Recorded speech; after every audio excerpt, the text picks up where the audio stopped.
Vamos a comenzar entonces, acompáñame en la página 20, por favor.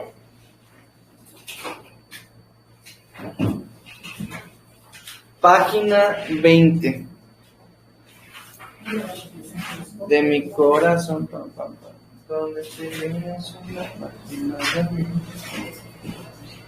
Entonces en la página 20 dice obra de Cristo y el versículo clave es: mas Dios muestra su amor para con nosotros en que siendo aún pecadores, Cristo murió por nosotros. Romanos 5:8, ¿verdad? Ahora, quiero que me acompañen en sus Biblias, por favor, a Filipenses 2, del versículo 5 en adelante. Filipenses 2, 5 en adelante. Y hoy vamos a estar hablando acerca de la obra de Cristo. Pero antes vamos a comenzar con una breve introducción en Filipenses 2, 5 al 8. Me avisan cuando... Somos poquitos, así que deberían ser rápido, ¿va? 2, 5 al 8.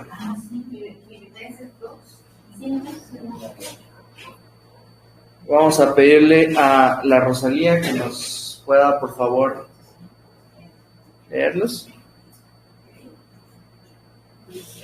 Haya pues en vosotros este sentir que hubo también en Cristo Jesús, el cual, siendo en forma de Dios, no estimó el ser igual a Dios como cosa que aferrarse, sino que se despojó a sí mismo, tomando forma de siervo, hecho semejante a los hombres. Entonces ahí vemos este versículo, hablando de la obra de Cristo, ¿verdad? Que Cristo, ¿qué pasó? Se humilló a sí mismo tomando forma de siervo. Estaba siendo igual a Dios, ¿verdad? Pero no estimó el ser igual a Dios como cosa que aferrarse, sino que dice la Escritura que se despojó, se vació a sí mismo. O sea, no le importó el ser igual a Dios para humillarse a la forma de hombre, y estando en la condición de hombre se hizo siervo, y estando en la condición de siervo se hizo obediente hasta la muerte y muerte de cruz. Así vemos la humillación de Cristo. Ahora, la semana pasada, por voz de nuestro hermano Paulino, aprendimos acerca del pecado, ¿verdad? Aprendimos una verdad de que todos somos pecadores, ¿es cierto? Sí. Todos somos pecadores, nuestra naturaleza. ¿Algún versículo que se sepan acerca de que todos somos pecadores? A ver, ¿qué dice? Todos pecaron y están destituidos de la gloria de Dios. ¿Otro versículo que sepan? ¿Qué dice? No hay justo ni aún uno, Romanos 3:10. Como está escrito, no hay justo ni aún uno. ¿De casualidad alguien se sabe Eclesiastés 7:20? Ciertamente no hay hombre bueno sobre la tierra que haga el bien y nunca peque. Y así hay un montón de versículos que podemos encontrar en la Escritura que habla de esta verdad de que todos somos pecadores. En sí nuestra naturaleza es así, pecadora, ¿verdad?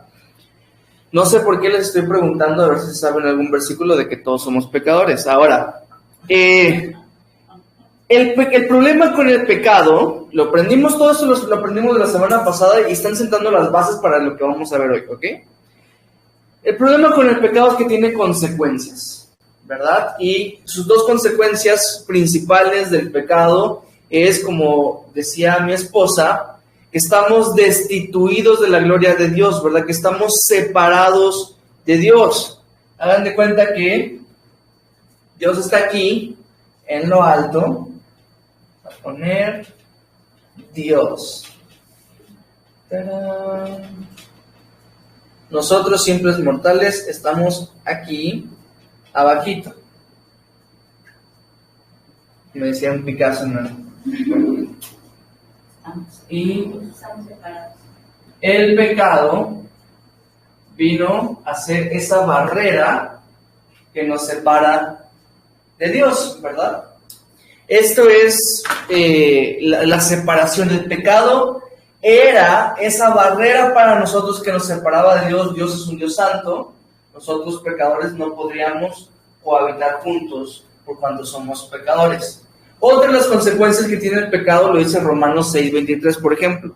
Porque la paga del pecado es muerte. ¿Qué quiere decir muerte? o sea, en el infierno. Nadie dice una mentira y cae muerto. Entonces, habla de el infierno. Pero después ese versículo termina de la gloriosa manera que dice, más la dádiva de Dios. O sea, esa más es un pero.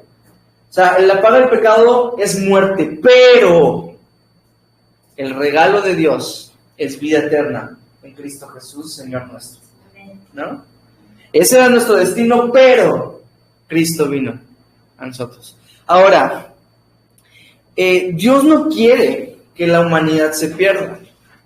Ezequiel 18:23, por ejemplo, hace esta pregunta a Dios diciendo, yo quiero que el impío se muera, yo la muerte de los inconversos, dándonos a entender que Dios no quiere esto. Es más, 2 de Pedro 3:9 también nos dice que el Señor no se ha retrasado en su venida, sino que se está alargando pacientemente para que más personas puedan venir al arrepentimiento. Lo estoy parafraseando. De hecho, el infierno ni siquiera fue creado para nosotros. Dice Mateo 25:41 que fue creado para Satanás y sus demonios. Para ellos fue creado el infierno. Entonces, Dios no quiere que te pierdas. De hecho, han escuchado a personas decir que Dios manda a unos al infierno y a otros al cielo. Esto es falso. Porque Dios no manda a nadie al infierno. Cada persona es libre de decidir. Todos tenemos un libre albedrío. Esto quiere decir que todos tenemos decisión. Que tú tienes que decidir por ti mismo. Cada quien decide si creer en el Hijo de Dios o no creer. Pero entonces, como nosotros no podíamos llegar a Dios por la barrera del pecado, entonces, ¿qué pasó? Dios vino a nosotros. Y es lo que estábamos viendo con el pasaje que Gaby estaba leyendo. Que Él se humilló estando en la condición de Dios. No estimó el ser igual a Dios como cosa que aferrarse, sino que se despojó a sí mismo, tomando forma de siervo. Y vino a nosotros Dios en forma de siervo, ¿no? Entonces, ¿a qué vino Jesús? Salud. ¿A qué vino Jesús? Eso es lo que vamos a ver ahorita, ¿ok? Esto es de lo que habla esta doctrina, ¿ok? Así que vamos a leer esta doctrina en la página 20, donde dice, creemos que Cristo sufrió y murió por nuestros pecados, resucitó al tercer día y ascendió al cielo y presentó su sacrificio al Padre. Su sacrificio es suficiente para obtener el perdón de pecados y ser declarados justos. Ahora ustedes. Creemos que Cristo sufrió y murió por nuestros pecados, resucitó al tercer día y ascendió al cielo y presentó su sacrificio al Padre. Su sacrificio es suficiente para obtener perdón de pecados y ser declarados justos. Ya vamos agarrándolo. Yo espero que como que en la repetición se le vaya grabando un poco más. Así que vamos a leerlo una tercera vez juntos, ¿ok? 1, 2, 3. Creemos que Cristo sufrió y murió por nuestros pecados, resucitó al tercer día y ascendió al cielo y presentó su sacrificio al Padre. Su sacrificio es suficiente para obtener perdón de pecados y ser declarados justos. Amén. Venga. De esos 3 versículos, 3 pasajes más bien que les puse allá abajito en el paréntesis, son para que ustedes, todos los pasajes que, si te das cuenta, cada parte tiene un montón de pasajes, es para que tú lo puedas leer y puedas corroborar que todo lo que estamos diciendo tiene respaldo bíblico. Como vimos en la primera doctrina, la Biblia es nuestra máxima autoridad de nuestra fe y de nuestra vida. Por eso es que siempre vamos a recurrir a la Escritura. Ahora, allá hay uno que creo que se saben de memoria, Juan 3:16. ¿Alguien se lo sabe? Porque de tal manera amó Dios el mundo que ha dado a su Hijo unigénito, para que todo aquel que en él cree no se pierda, mas tenga vida eterna. Amén, excelente. Pasaje bastante popular, ¿verdad? Entonces, vamos a desmenuzar juntos esta doctrina. Ahí mismo en esta página, al principio dice, Cristo sufrió, ¿verdad? Creemos que Cristo sufrió. Y la Biblia lo registra. Su padecimiento ya había sido profetizado Esto lo vemos en Isaías, por ejemplo. Isaías es un libro que se escribió aproximadamente 700 años antes de la venida de Jesús, 600 y cacho, tal vez 700. Y antes, tantos años antes, se había profetizado que Cristo iba a padecer. Acompáñenme, una persona que busque rápidamente Isaías 53 del 3 al 5, por favor. Y cuando lo tenga, que lo lea. Isaías 53, del 3 al 5. ¿Dale? Despreciado y desechado entre los hombres, varón de dolores, experimentado en quebranto, y como que escondimos de él el rostro, fue menospreciado y no lo estimamos. Ciertamente llevó él nuestras enfermedades y sufrió nuestros dolores, y nosotros le tuvimos por azotado, por herido de Dios y abatido. Mas él herido fue por nuestras rebeliones, molido por nuestros pecados. El castigo de nuestra paz fue sobre él, y por su llaga fuimos nosotros curados. Amén. Entonces, al principio de lo que creemos acerca de la obra de Cristo, encontramos su sufrimiento. Lo primero que vino Cristo a hacer en esta tierra, que vino y nació en un pesebre, y todo eso lo vimos cuando mi papá enseñó en la doctrina número 3 acerca de la persona de Cristo. Cuando ya estuvo en la edad e hizo todo lo que tenía que hacer, vemos que Cristo padeció.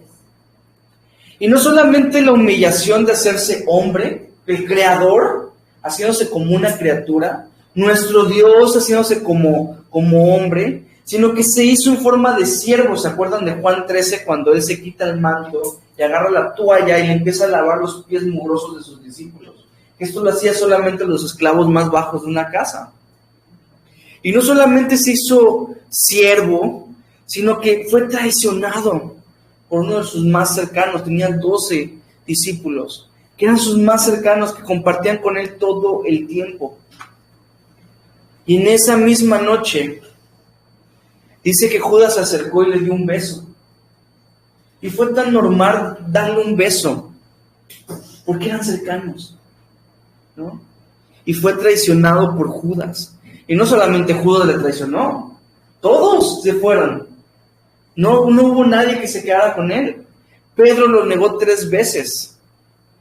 Él recibió burlas. Cuando estaba a punto de ser enjuiciado por Poncio Pilato, le pusieron esa corona de espinos, le pusieron un manto púrpura como de un rey, y se burlaron de él, diciendo: a ver si es cierto que eres el rey de los judíos, sálvate. Él recibió latigazos como un criminal. Él padeció hambre porque todo ese tiempo no le dieron de comer. Recibió maltrato, recibió puñetazos. Jugando con él, le vendaban los ojos y le daban de puñetazos diciéndole: a ver si eres Dios, dinos quién te pegó. Él fue acusado falsamente. Él fue enjuiciado por parte de su mismo pueblo. Él vino a Israel y los mismos israelitas lo enjuiciaron, comprando testigos falsos. Él fue rechazado. Y estando con todas las cosas que acabo de describir, cargó su cruz hasta aquel monte. Y ya estaba tan débil que uno más tuvo que ayudarle a cargar esa cruz. Y llegando a aquel monte, le clavaron las manos y los pies y lo dejaron allá hasta que murieron. Así que Cristo en verdad padeció. Cristo en serio padeció. Algo que tú y yo tal vez jamás vamos a padecer. Y mis palabras no van a alcanzar a describir su padecimiento. ¿Y saben qué es lo que más a mí me vuela la cabeza de todo esto? Es que Cristo pudo haberse defendido. Cuando aquel momento fue traicionado, Pedro enseguida sacó su como espada que tenían, chiquita, y queriendo atacar al que lo agarraba a Jesús, le arrancó una oreja, dice la Escritura. Y que Jesús le dijo, alto, quien a hierro mata, a hierro muere. Y agarró la oreja y se la volvió a pegar, ¿no? a este oficial, y se la restauró como si nada hubiera pasado. Y le dijo a Pedro, ¿qué no sabes que si yo quisiera, podría pedir a mi Padre en este momento una legión de ángeles y vendrían a defenderme? Él pudo haberse defendido, pero en lugar, estando en la cruz, nos dio una lección de humildad y de amor que todos nosotros deberíamos aprender, porque estando en la cruz dijo, Padre, perdónalos, que no saben lo que hacen. ¡Wow! Qué cachetada con guante blanco nos da Jesús. En su lugar, entonces, pidió perdón. Y es que otra de las cosas que me vuela en la cabeza es que Jesús sabía todo lo que iba a padecer y aún así lo hizo. Cuando estaba en el huerto de Getsemaní, se puso a orar. Y le dijo, Padre, si es posible, pasa de mí esta copa.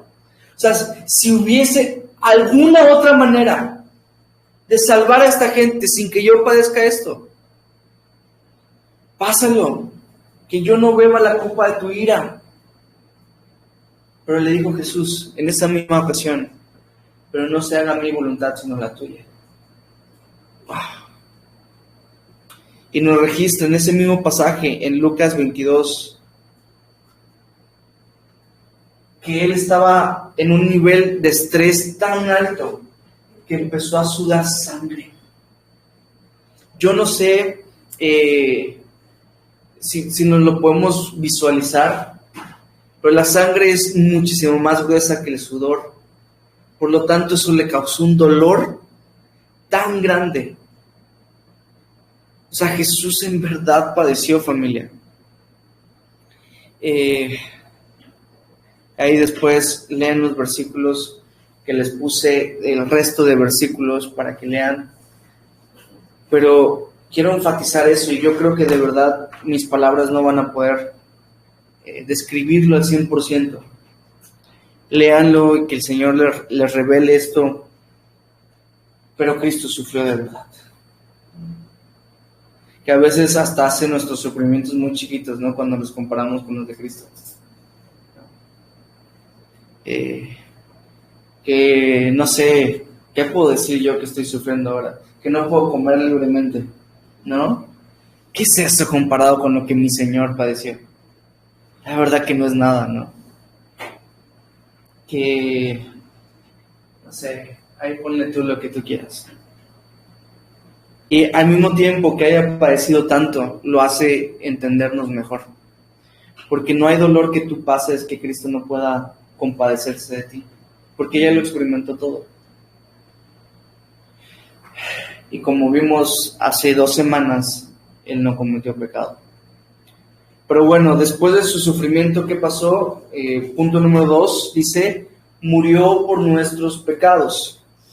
Murió por nuestros pecados. Sí, siendo esta la causa de todo lo que hizo, literalmente hizo todo por nosotros. Esto es lo que dice la Escritura, enseña la Escritura, que Cristo, todo lo que Cristo padeció fue por ti y por mí.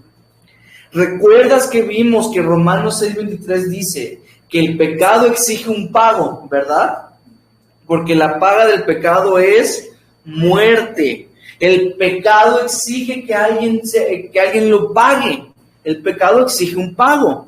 Ahora, tú y yo somos los que debimos haber pagado en aquel momento, pero no, por pura gracia de Dios, Él se sacrificó por nosotros. Fue llevado cual ladrón a la cruz. Uno de los versos que están allá es Efesios 5:2. Si llega alguien más rápido que yo, lo lee, si no, aquí se los leo. Y andad, 5:2. Uh-huh. Y andad en amor, como también Cristo nos amó y se entregó a sí mismo por nosotros, ofrenda y sacrificio a Dios en olor fragante. Fíjense cómo dice que también Cristo nos amó y se entregó a sí mismo por nosotros. O Entonces el sacrificio que hizo Cristo fue literalmente por nosotros. Y en ese momento, en aquella cruz, Dios, el Hijo de Dios, el que lo tenía todo, murió. ¿Y sabes qué? Tú fuiste su motor para hacerlo. Porque dice la Escritura en Hebreos 12:2, que por el gozo puesto delante de él soportó la cruz. Y cuando habla del gozo puesto delante de él es cuando él te estaba viendo a ti, cuando él me estaba viendo a mí, aquí sentaditos en esta clase. Hebreos 12:2. Jesús te estaba viendo a ti y dijo, voy a morir por Marvelita. Voy a morir por Juan Carlos. Voy a morir por Emi. ¿Verdad? ¿No? ¿No? Entonces, nosotros hemos sido su motor. Él sabía que no había otro modo, entonces fue por eso que lo hizo. Sí, podemos ver la invitación a la iglesia, si quieres que te Vale. Ok. Bueno, pues. Entonces vamos al número 3. Él resucitó.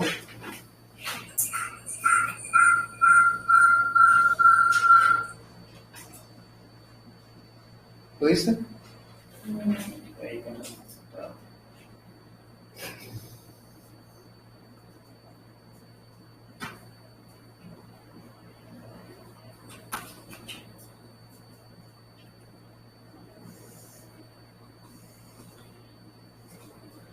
Dice el número 3, entonces, resucitó al tercer día, ¿verdad?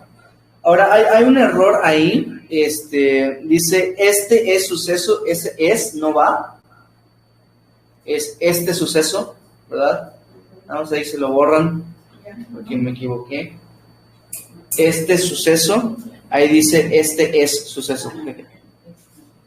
Bueno, este suceso es de suma importancia, porque si Cristo no hubiese resucitado, no habría esperanza de resurrección para nosotros. No solamente fue que murió, porque qué hermoso evento, sino más bien también que de hecho resucitó al tercer día. En palabras de Hechos, en Hechos 2:24, dice que la muerte no pudo con él.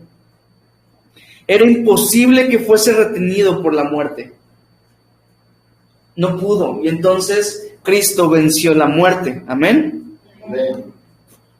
Otra vez porque como que medio me estoy diciendo cosas así asombrosas y ustedes están así como que... ¿no? Cristo venció la muerte. Venga. Amén. Cristo está vivo. Amén. Venga. ¿Por qué no me acompañan al versículo que aparece ya, Lucas 24, del 6 al 7? Y lo vamos a leer, Lucas 24, 6 y 7.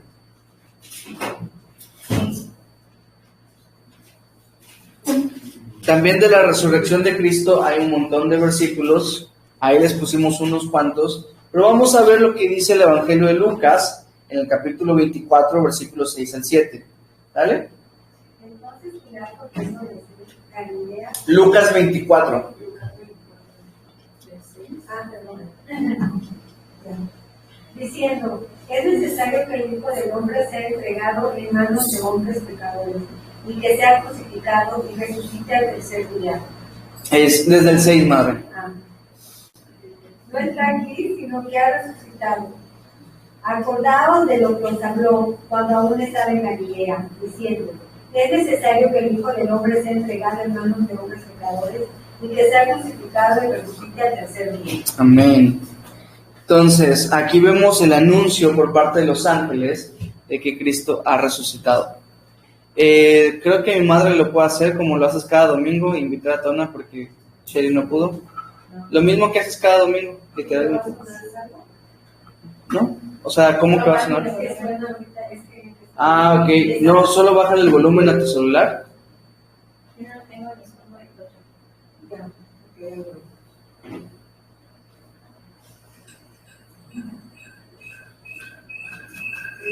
Baja el volumen y apaga el micrófono.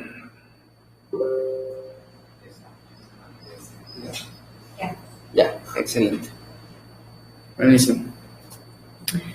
Entonces,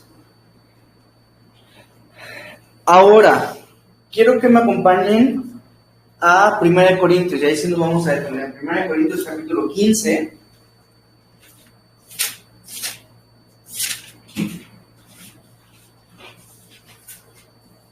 Primera de Corintios 15, versículos 13 en adelante.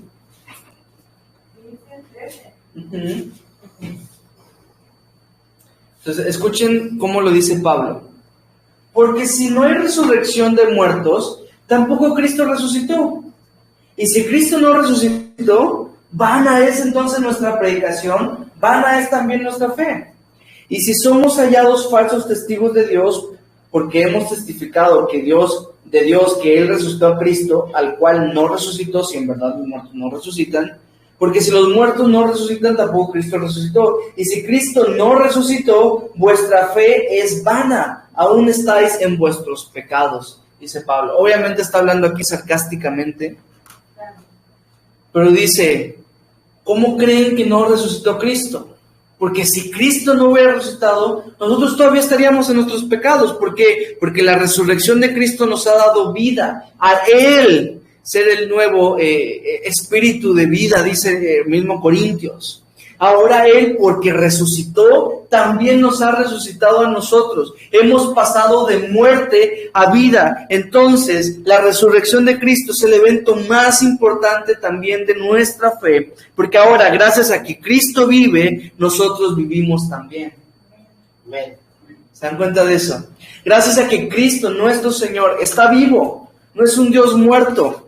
A algunas personas les encanta pasear a un Cristo en una cruz, ¿no? Pero ese Cristo ya no está en esa cruz. La cruz está vacía. ¿Me entienden? Ya no está Cristo crucificado con carita así lamentándose. Ese ya no es nuestro Cristo. Nuestro Cristo está vivo. Nuestro Cristo venció la muerte. Si es cierto que sufrió, si es cierto que padeció, si es cierto que murió, pero que ahora está vivo.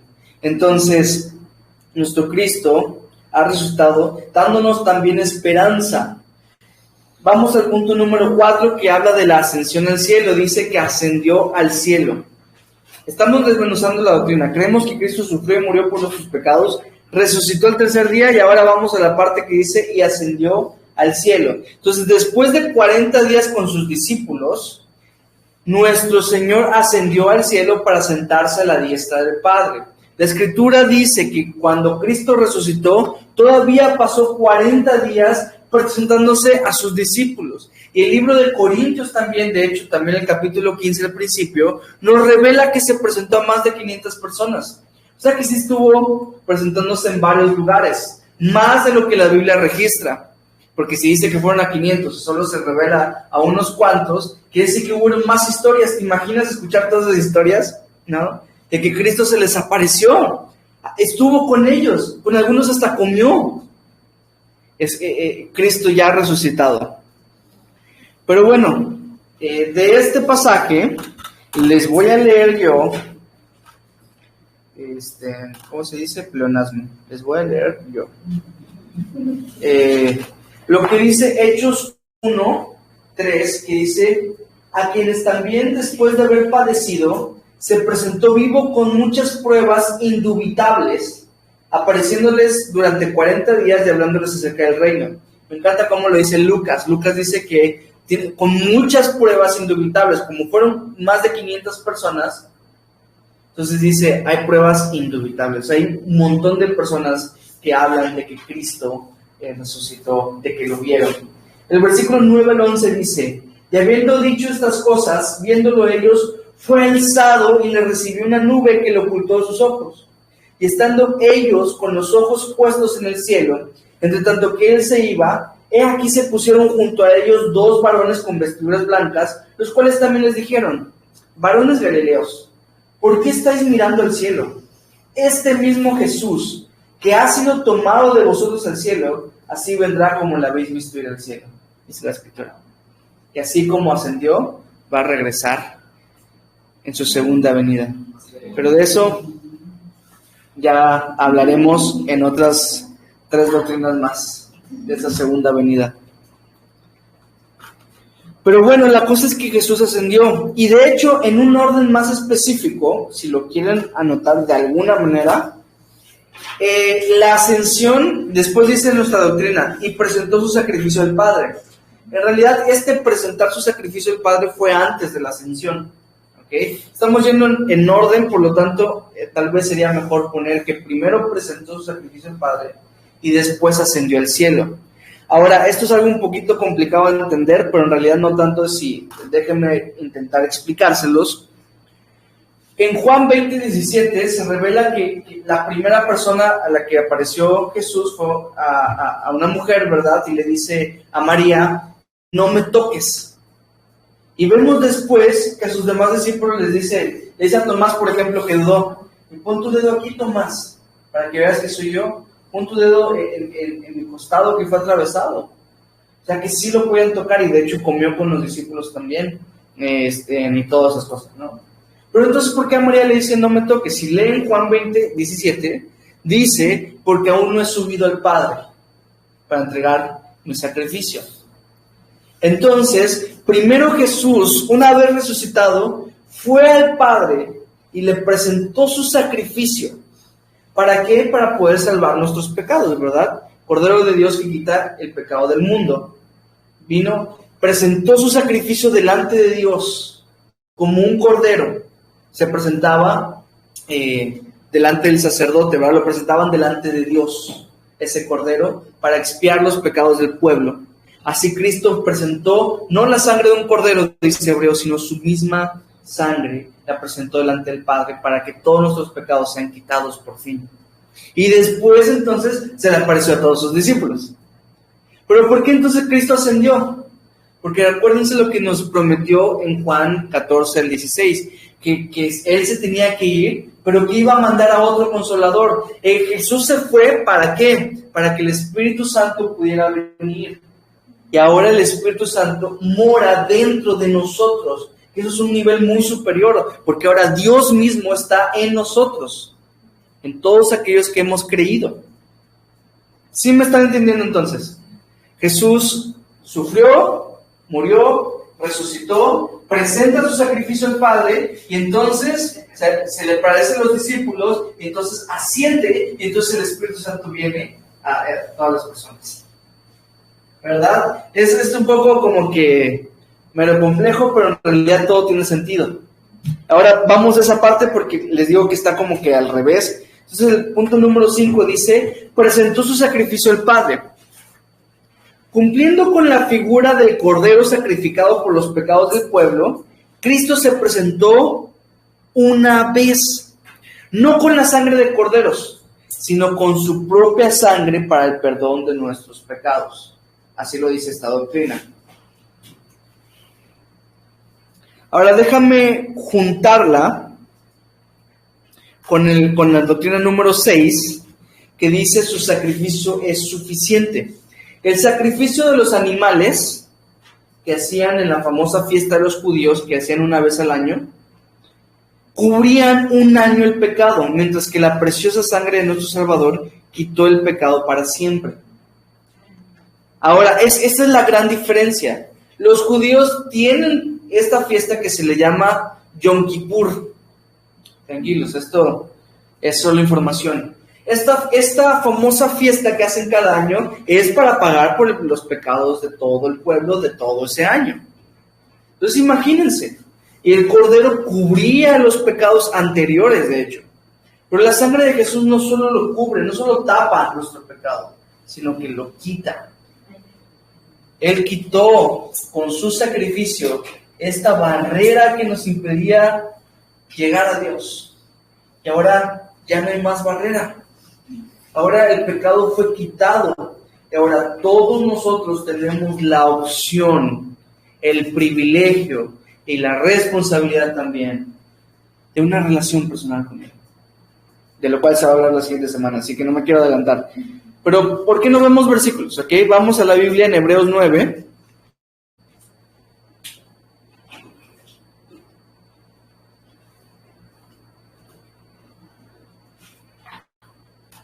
Hebreos capítulo 9.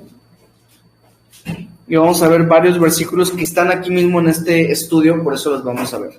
Hebreos capítulo 9.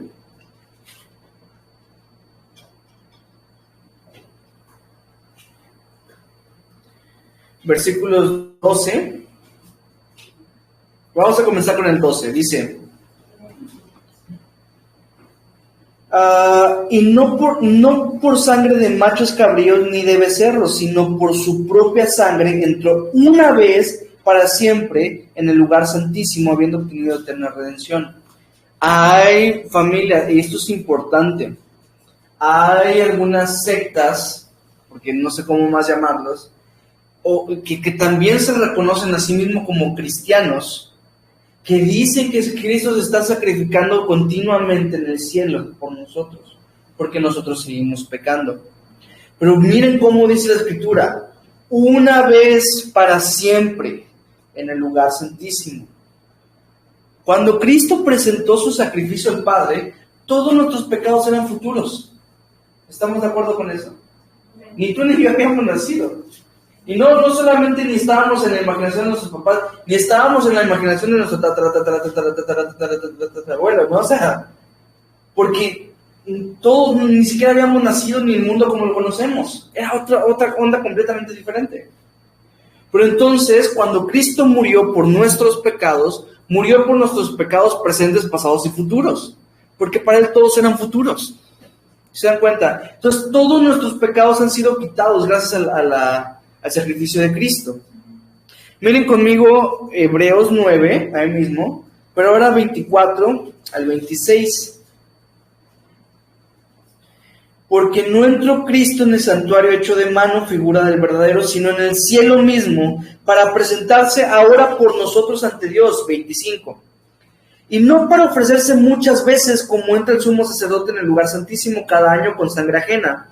De otra manera, le hubiera sido necesario padecer muchas veces desde el principio del mundo. Pero ahora, en la consumación de los siglos, se presentó una vez para siempre por el sacrificio de sí mismo para quitar de en medio el pecado. ¿Ven? No les estoy hablando cosas que me acabo de inventar. Es literalmente lo que dice la Escritura. Ahora, solamente un versículo más, capítulo 10, versículo 4. Y solo por el énfasis que aparece acá, dice: porque la sangre de los toros y de los machos cabríos no puede quitar los pecados. No puede quitar los pecados. ¿Para qué quisiéramos volver a un sistema que no podía quitar los pecados? Mejor entonces, con el mero e increíble sacrificio de nuestro Señor, que se presentó también como Cordero de Dios, que quita el pecado del mundo. Familia, ya no hace falta que tú hagas nada, porque el sacrificio de Cristo es suficiente. No se trata de que Él hizo el 80 y tú tienes que hacer el 20. No se trata de que tienes que ayudar a Dios. No se trata de que, no, es que si no vengo a la iglesia no me voy a ir al cielo. No se trata de lo que tú puedas hacer. Se trata de lo que Jesús ya hizo. Él se sacrificó por nosotros. Y eso es un descanso, familia. Porque se imagina que dependieran de nosotros, estaríamos bien fregados, porque así como hacemos cosas buenas, hacemos muchísimas más malas.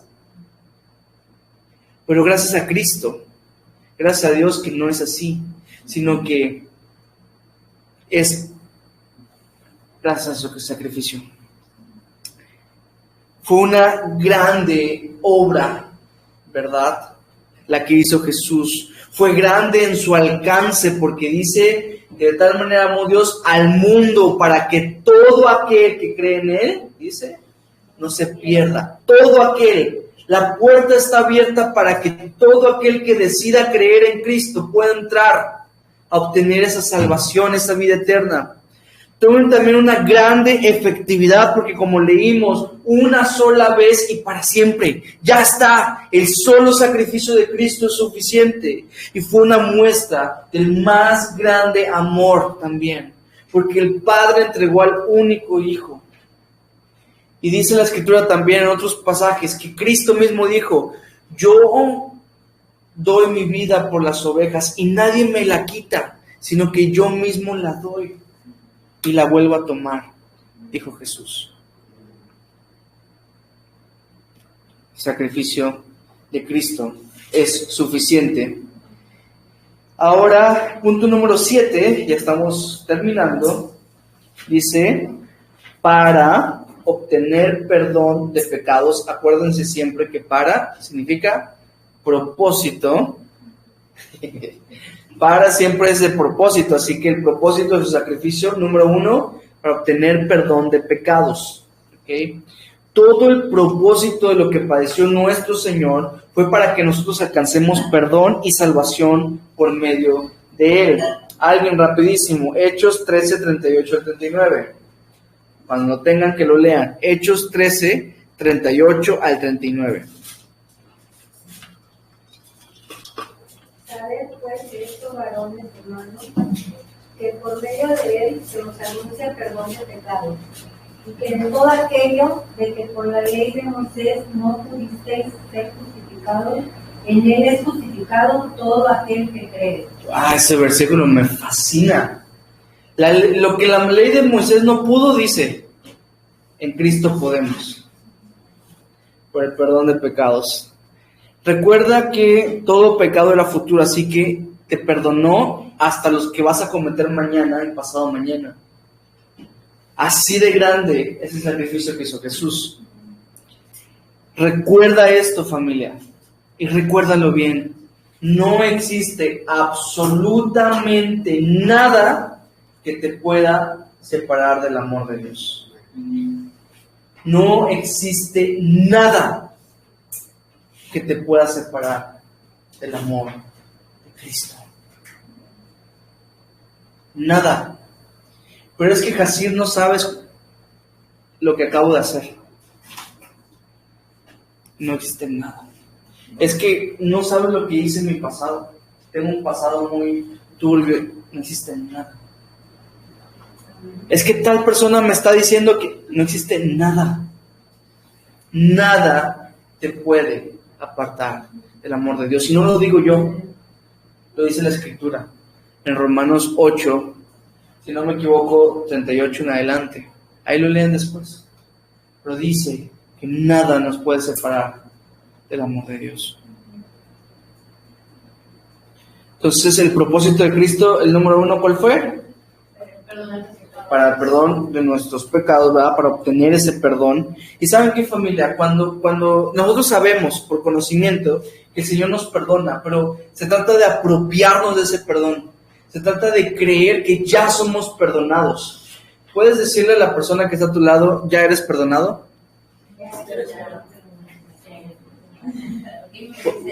A mi papá nadie le dijo nada, porque como son números impares. Él me dijo a mí mismo: ya soy perdonado. Como son números impares, como que mi papá se queda así. Ya eres perdonado, Padre. Todos somos perdonados en Cristo Jesús. Entonces, el segundo propósito está en el número 8.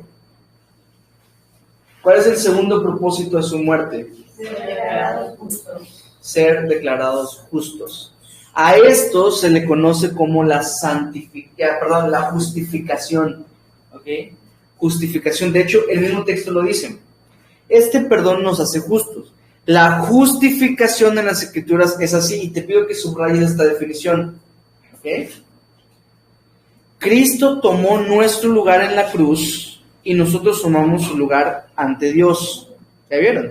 Esa parte subrayenla, por favor. Cristo tomó nuestro lugar en la cruz y nosotros tomamos su lugar ante Dios. Porque esa es la definición de justificación. Una definición muy simple. Una definición que a mí me encanta en la Escritura es 2 Corintios 5:21, que dice: al que no conoció pecado, por nosotros lo hizo pecado, para que nosotros fuésemos hechos justicia de Dios en él. Entonces, esa es la justificación. ¿Te acuerdan de la canción que cantamos, Glorioso Intercambio? Eso es lo que es un glorioso intercambio, donde Jesús tomó nuestro lugar en la cruz, pagando por nuestros pecados, pagando el precio que nosotros debimos haber pagado, para que nosotros ahora ya no mira a Dios a Jasir, sino mira a Cristo en Jasir. Y por eso es que Dios dice que Jasir es perfecto, por eso es que Dios dice que Jasir es santo, que no tiene mancha, que es fiel. Y yo no soy nada de esos atributos. Pero porque Dios ahora ve a Cristo en mí, entonces mira todas esas cosas que son en Cristo. Por eso ahora yo soy santo, yo soy perfecto, yo soy justo. Yo lo sé, sino porque ahora estoy en Cristo. Así que yo soy santo en Cristo Jesús, yo soy justo en Cristo Jesús y yo soy perfecto en Cristo Jesús también. Por eso ahí mismo dice, por ello ahora somos llamados santos, justos y hasta perfectos. Familia, ¿sabes eso? Que tú eres perfecto ante los ojos de Dios, que tú eres hermoso, hermosa, ante los ojos de nuestro Padre Celestial. Con todo con todo y tu pecado. Porque repito, ese pecado ya se pagó. Entonces, ¿qué es la justificación? Cristo tomó nuestro lugar en la cruz y nosotros tomamos el lugar de Dios. Ok. Sí. Esa es la definición, ¿verdad? Esa es la justificación, ¿ok? Los que vieron vida cristiana, vieron 3 tipos de santificaciones, ¿verdad? Santificación posicional, santificación progresiva. Yo conozco como la santificación, pero nuestro hermano le llamó la última santificación. Y estos son otros términos para decir santificación posicional. Todo lo que vieron de santificación posicional es justificación. ¿Okay? Son otros términos en la teología, pero es lo mismo al final de cuentas. La santificación progresiva es la transformación y la última santificación es la glorificación. Pero son términos teológicos que nada nos sirve más que aumentar nuestro coco, pero que para que entendamos, esa es la justificación. Debido a que ustedes tuvieron esta clase, a lo mejor todavía puedan tener más bases para saber qué es la justificación y este glorioso intercambio que sucedió entre Dios y nosotros. No sé por qué hacemos tanto énfasis en la justificación. ¿Ok? Nomás para que sepan. Vamos a terminar en Efesios capítulo 1. ¿Me acompañas, por favor? Efesios capítulo 1. Ahí, déjalo ahí solito. Esperemos que regrese. Si no, ahorita ya lo movemos.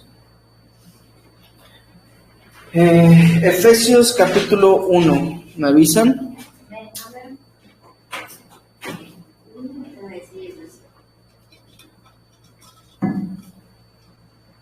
Cuando ya estén allá, me dicen.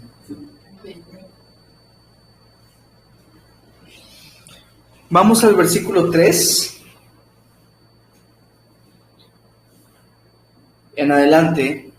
Y quiero que miren todo lo que somos, todos nuestros tesoros, todas nuestras riquezas que tenemos en Cristo.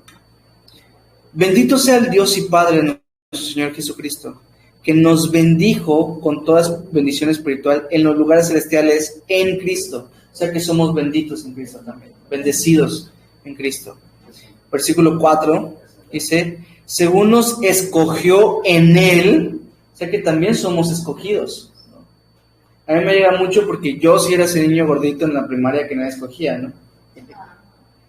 Pero en Cristo ya no más, pues porque Él me escogió, ¿no?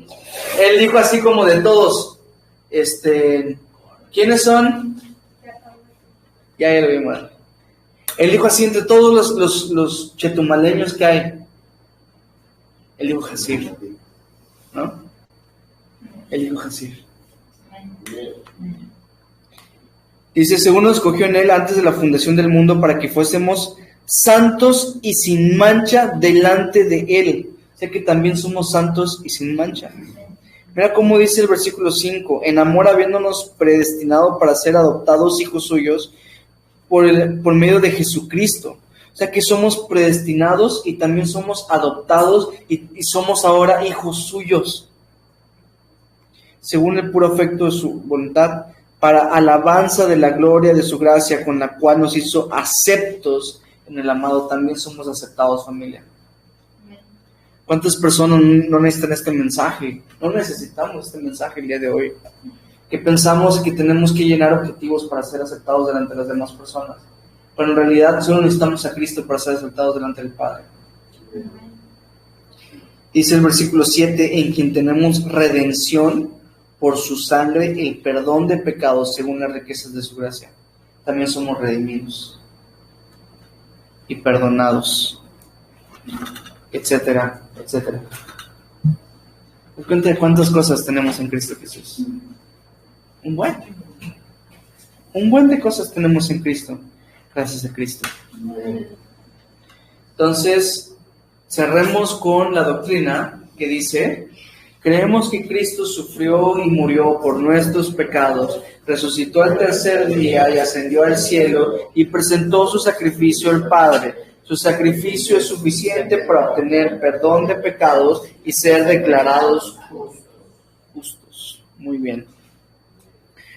Pues voy a detener ya la grabación y continuamos.